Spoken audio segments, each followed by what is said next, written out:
We're gonna have a party.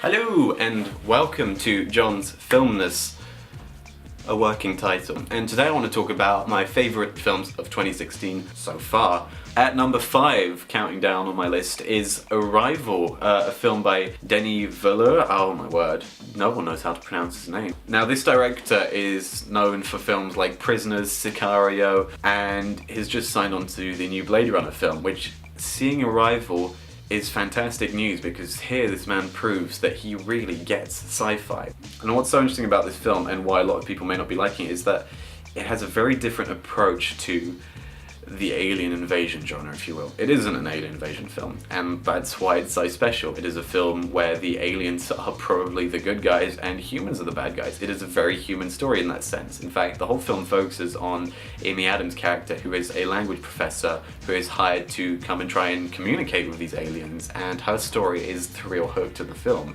It's a fascinating little film.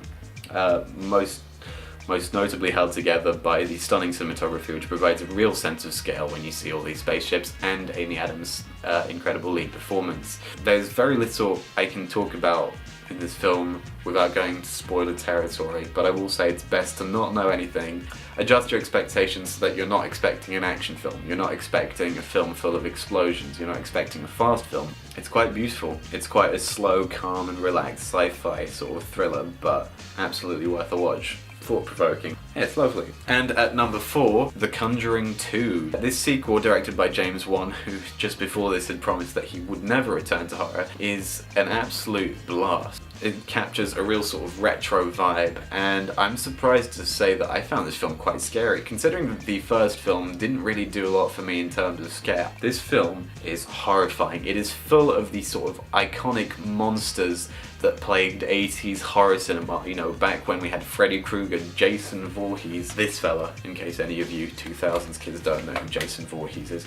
And it's just great to have monsters that you can actually remember. The Crooked Man, the Nun, all these sort of monster characters from the film really stick with you, but what really stands out for film is that it has a lot of heart. Few directors who make a horror film of this kind are willing to put a little musical number with an Elvis Presley song at the center of it. This is the sort of thing that James Wan is willing to do as a horror director. The man is very capable of crafting solid human drama, giving us a reason to care about these characters at the center of all the paranormal happenings. It works. The film is visually stunning. Some say a bit overlong. I don't say so, but the film is consistently scary. It is horror set piece after horror set piece, and it is non-stop horror, and it's great fun, and it's very impressive that James Wan is able to hold the suspense for a full 2 hours of film.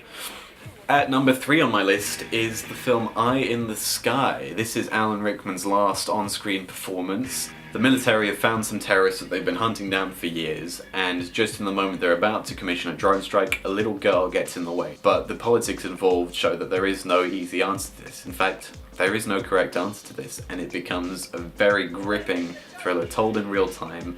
It's a bit difficult for me to pinpoint what makes this film so good, but I think it's down to the fact that there is no correct moral answer to the situation, and it constantly surprises you by providing a very sort of multifaceted sort of perspective. And what most surprises me about this film is it is from the director of X-Men Origins, one of the worst superhero films I think I've seen. And somehow, a complete 180 turn on quality here. He has made one of the most tense, efficient and thought-provoking political thrillers I've seen in a very long time.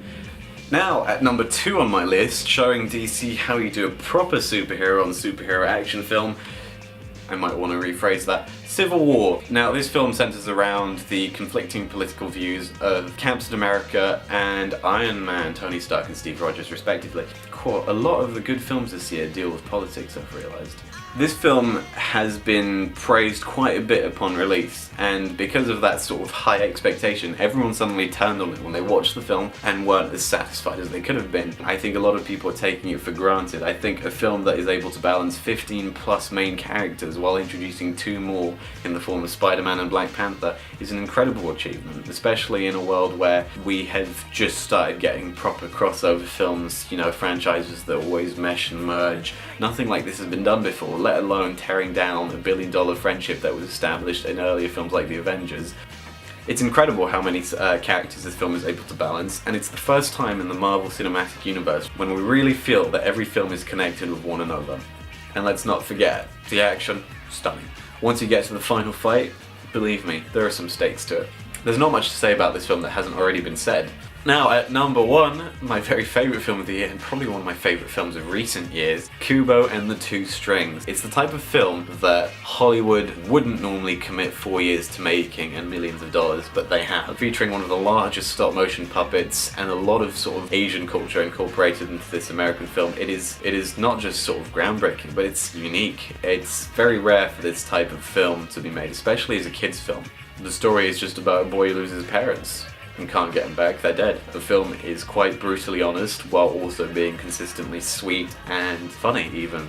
And the voice acting by Matthew McConaughey and Charlize Theron is some of the best I've seen in a kids film. They're taking it to a more serious level and it is absolutely gorgeous. The stop motion, the craftsmanship, the music. The film is just refreshingly dark for a kids film, without being dark. I don't know how to word that. It's mature. I think that's it at the end of the day, it's mature. If it's not nominated for an Oscar, fuck this world.